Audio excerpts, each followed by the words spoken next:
가짜뉴스의 홍수 속에 진짜 뉴스를 판독해드리는 한준TV입니다. 손흥민 선수가 불멸의 레전드 역대 최고의 선수로 역사에 남은 잉글랜드 프리미어리그 클럽 토트넘 허스퍼가 극적으로 프리미어리그 강등권 탈출에 성공했습니다. 객관적 전력에 있어 열세에 있는 강호 에스턴 빌라와의 원정 경기로 치렀던 2025-2026 시즌 프리미어리그 35라운드 경기에서 2대1로 승리하면서 강등 2부 리그로 떨어질 수 있는 18위의 순위에서 17위로 올라선 것인데요. 이번 승리로 잔여 경기 결과에 따라 자력으로 프리미어리그에 잔류할 수 있는 경우의 수를 확보하게 됐습니다. 그리고 이 과정에 손흥민 선수의 과거 에스턴 빌라전 활약, 특히 해트트릭을 몰아쳤던 당시 활약이 토트넘 선수단의 큰 동기부여가 된 것으로 알려졌는데요.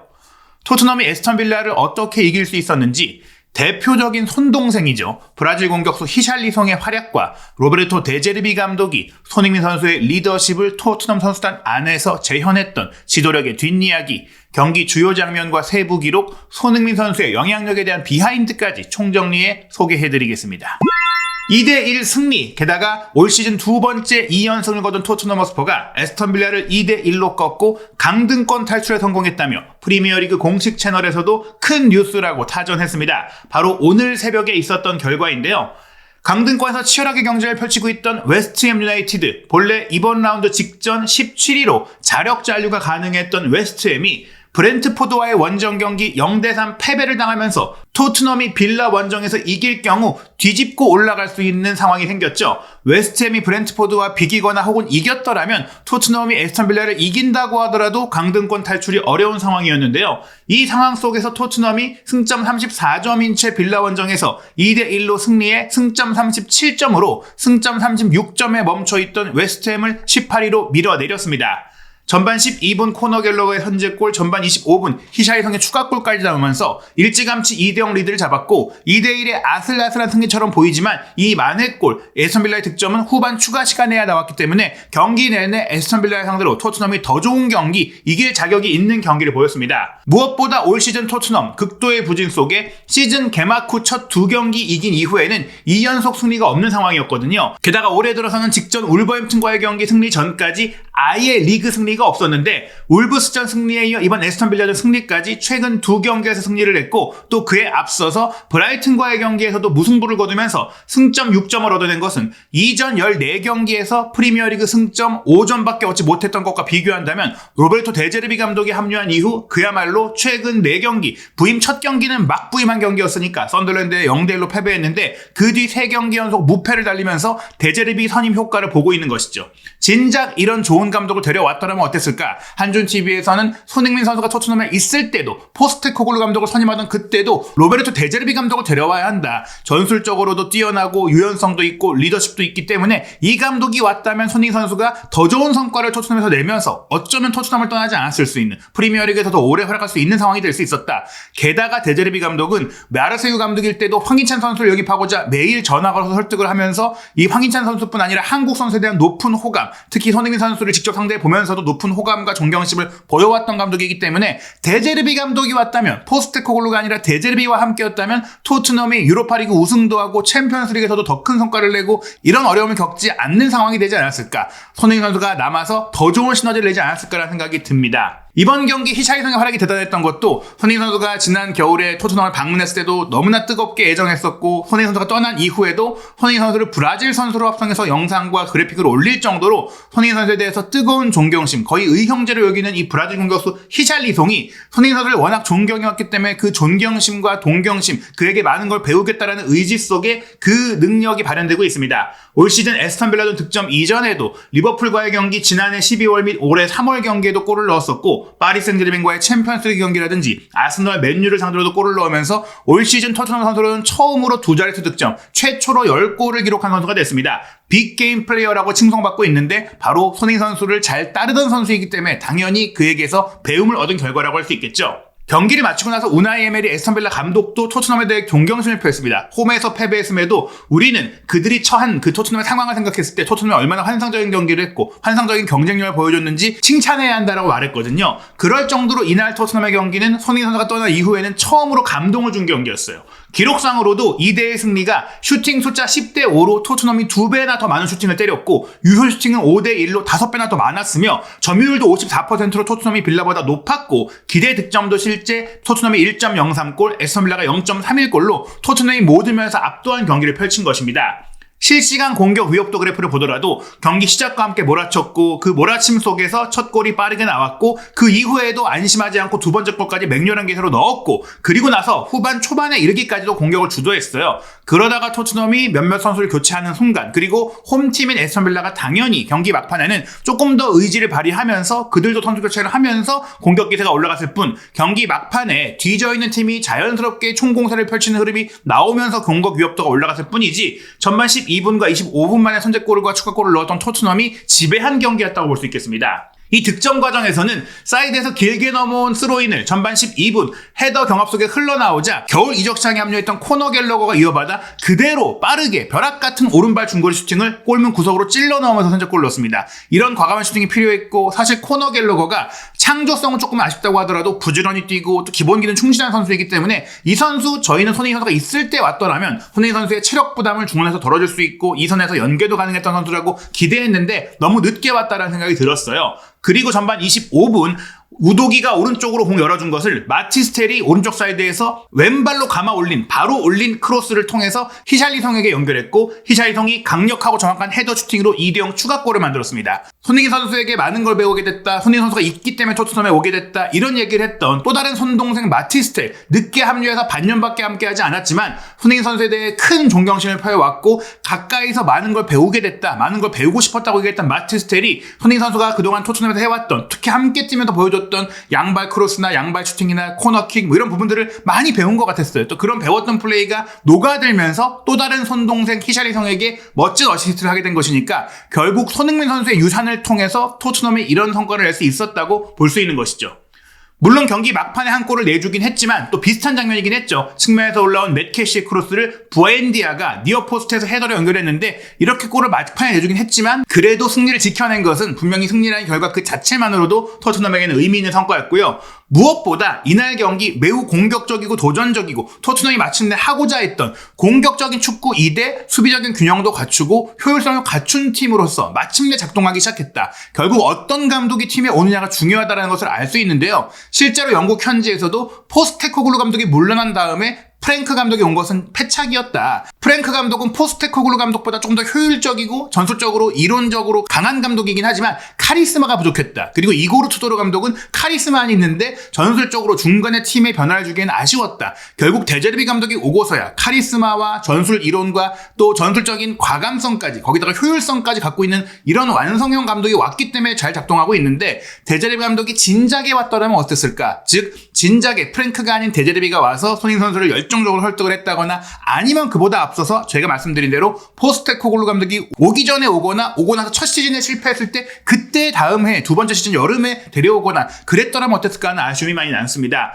이날 경기 컨트롤 영역, 지배 영역을 보자면 그야말로 모든 영역, 공격 영역 굉장히 많이 차지했고 옵타 디 애널리스트 같은 경우에는 토트넘이 이번 경기 거의 완전한 통제를 보여주면서 이런 결과, 이런 기록, 이런 플레이를 유지할 수만 있다면 강등권에서 충분히 벗어날 수 있을 것이다. 심지어 에스턴 빌라는 전반전에 단 하나의 슈팅도 기록하지 못했는데 올 시즌 개막전 이후 홈 경기에서 전반전 슈팅이 0이었던 것은 이번이 처음이었다고 할 정도로 완전히 토트넘이 이 경기를 잡아먹었다고 할 수 있어요. 이게 단지 정말 극한의 상황에 몰려서 초인적인 힘이 나온 것뿐만 아니라 팀 전체의 전술적인 규율이 잘 돼 있고 또 마침내 팀이 하나로 뭉치게 됐기 때문인데요. 보시다시피 경기 시작부터 경기 내내 마지막 순간까지 점유했고 지배했고 위협했던 상대 진영에서 경기를 했던 토트넘의 기록을 보실 수 있습니다. 그리고 경기 자체도 사이드라인을 높이 올려서 전체적인 수비 라인도 높이 올려서 상대 진영에서 공을 빼앗으면서 주도적인 축구를 하면서도 수비의 리스크를 줄인 축구를 했기 때문에 이게 바로 저희가 원했던 축구이고 이게 바로 손흥민 선수가 함께 있었다면 더 좋은 성과를 낼 수 있었던 축구이기 때문에 손흥민 선수가 토트넘에서 데제르비와 함께하지 못한 게 아쉬울 정도의 모습인데요. 토트넘은 이번 경기 파이널 서드 지역에서만 공소유권을 5.3회 획득했는데 이것은 토트넘의 올 시즌 최고 기록입니다. 다른 어떤 감독 체제에서보다 높은 평균 볼 소유권 획득 기록을 자신의 부임 이후 만들고 있기 때문에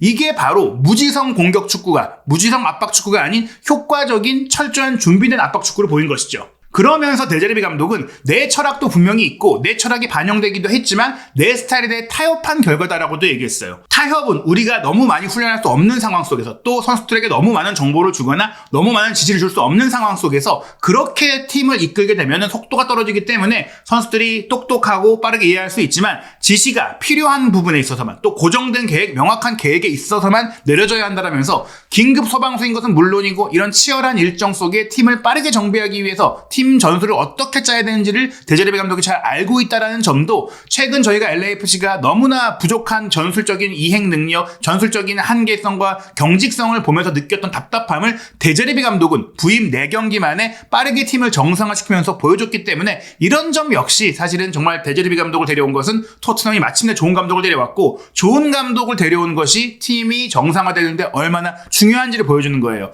선수가 바뀌지 않아도 감독이 바뀌는 것, 감독의 운영이 바뀌는 것만으로도 경기력과 경기 결과가 달라진다는 건데요. 특히 로베르토 데제르비 감독은 내 철학이 중요한 게 아니라 내 직업과 내 감독이란 일의 중요성은 선수들에게 자신감을 전달하는 것, 선수들을 스스로 믿게 만드는 것, 패배보다 더 강하고 리그 순위보다 더 강하게 모두가 보통 토트넘에 대해 말하는 것보다 강하게 만드는 것이었다. 정신적인 면에서 그리고 경기력적으로도 그게 반영될 수 있게 만들었던 열정, 가치, 겸손, 자부심을 보여주는 거라고 했는데 이게 평소 손흥민 선수가 주장으로서 혹은 팀의 형이자 선배로서 보여줬던 말했던 부분이거든요. 이렇게 정확하게 생각과 축구관이 일치하는 감독이 이제야 왔다는 게 너무나 안타깝고 다시 한번 말씀드리지만 데제르비 감독이 토트넘의 감독이라면 손흥민 선수가 토트넘에 돌아가도 괜찮겠다라는 생각이 들 정도의 좋은 경기를 이날 펼쳤습니다. 그리고 이 과정 속에서는 토트넘 선수단이 손흥민 선수가 에스턴 빌라를 상대로 해트트릭 했던 그때의 영상을 다시 볼 수 있도록 공식 채널에서 올렸던 일이 있었는데요. 경기 하루 전 손흥민 선수가 에스턴 빌라를 그야말로 홀로 박살냈고 또 팀과의 연계 속에 박살내면서 팀 동료 전체를 아우르는 모습을 보였던 그 하이라이트 영상이 갑자기 등장했어요.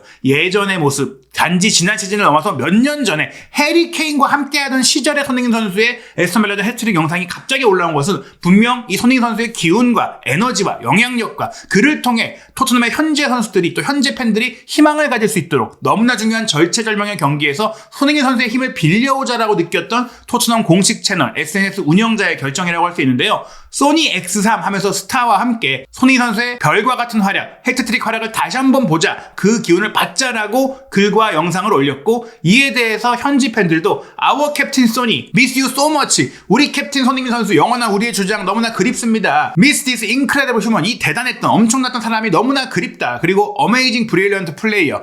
그가 정말 좋은 사람이었고 대단한 사람인 것뿐만 아니라 대단히 눈부셨던 선수로서도 너무나 그립다. 항상 겸손한 선수였고 또 모든 것들을 존중했던 그 손흥민 선수가 다시 우리 팀에 왔으면 좋겠다. 나는 이 선수가 우리 팀을 떠나서 지금 울고 있다. 떠난 사실이 너무나 울고 있다. 이런 얘기들을 하면서 많은 팬들이 이 손흥민 선수의 영상을 보면서 그리워했는데 토트넘 선수들은 이 영상을 보면서 그 에너지 그렇게 이어받자, 계승하자라고 의지를 다졌습니다. 이건 비단 토트넘 공식 채널뿐만 아니라 심지어 프리미어리그 공식 소셜 채널에서도 How good was Prime 손흥민, 프라임의 손흥민, 토트넘에서 최전성기였던 그때 손흥민 선수가 얼마나 좋았는지 다시 한번 보시라라면서 에스턴 빌라의 팬들은 아마 생각하지 않은 것처럼 토트넘을 마치 응원하는 듯한 손흥민 선수가 에스턴 빌라를 박살냈던 그때 해트트릭 영상을 프리미어리그 공식 채널에서 토트넘과 에스턴 빌라의 경기 하루 전에 역시 올리면서 손흥민의 기운이 결국에는 토트넘에 그대로 전달되면서 이 승리가 나오지 않았느냐라는 얘기들이 나올 정도로 당연히 토트넘의 모든 선수들은 이 영상을 보고 힘을 얻었다라고 볼 수 있겠습니다. 맨체스터 유나이티드의 레전드이자 또 어린 시절 토트넘 팬이었던 것으로 유명한 로이 킨은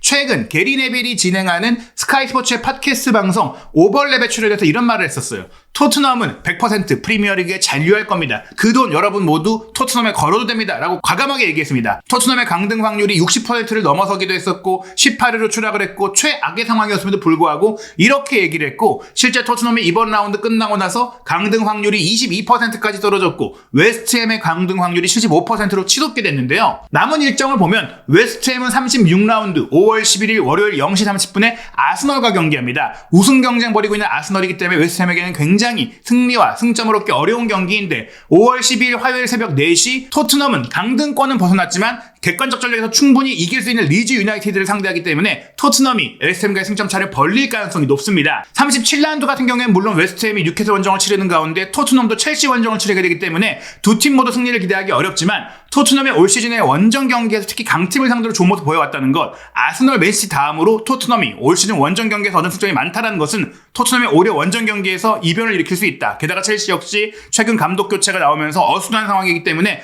토트넘이 첼시 상대로 최소 무승부라도 거두면 분명히 웨스트햄을 따돌리고 마지막 라운드에서 극적인 잔류를 확정할 수 있습니다. 마지막 라운드는 영국 축구의 전통에 따라 모두 같은 시간에 열리게 되는데요. 한국 시간 5월 25일 월요일 0시에 펼쳐집니다. 토트넘은 에버튼과 홈경기를 치르고 웨스트햄은 리즈 유나이티드와 홈경기를 치르는데요. 두 팀 모두 이 경기 홈에서 치르고 이길 가능성은 충분히 있거든요. 결국 36, 37라운드 경기, 특히 37라운드 경기 결과가 중요할 것 같습니다. 과연 앞으로 남은 3경기 토트넘과 웨스트햄의 잔류 경쟁 어떤 결과가 나올지, 손흥민 선수가 불멸의 레전드로 있는 토트넘, 분명 손흥민 선수가 있을 때 제대로 대우해주지 못한 것은 서운하고 아쉽지만 그래도 손흥민 선수가 너무나 사랑하고 있는 제2의 고향, 실제로 제1의 고향이라고 할 수 있는 유럽 축구계에 있어서는 자신의 고향이라고 할 수 있는 토트넘이 강등되는 것은 손흥민 선수에게도 너무나 슬픈 일이 되겠죠. 손흥민 선수도 잔류를 너무나 희망하고 있을 토트넘의 잔류 경쟁, 한준TV는 남은 3경기 전 경기 여러분과 함께 시청하는 입중계 준비하고 경기 이후의 상황, 현지 반응, 생생한 뉴스, 진짜 뉴스로 전해드리도록 하겠습니다. 한준TV 구독, 좋아요, 알림 설정으로 축구계 이슈, 진짜 뉴스, 가짜 뉴스 거르고 진짜 뉴스 확인하시기 바랍니다. 판매 수익금 일부를 구세군의 사회 취약계층 지원 사업에 기부하는 가정의 날 특집 한산비책 특가 판매 이벤트, 화면 태그나 고정 댓글을 통해서 접속하시면 29% 할인된 가격, 산산비책 진 더 블랙은 27만 9천원 상품인데 19만 8천원에, 그리고 산산비책 원 더 레드는 22만 9천원 상품인데 15만 8천원에 구매하실 수 있으니까요. 한준TV 링크 통해서 한 포에 산삼 2뿌리가 들어가 있는 고농축 산삼 진액, 산삼비책을 구매해서 또 선물하시거나 섭취하시면서 도움되시기 바랍니다.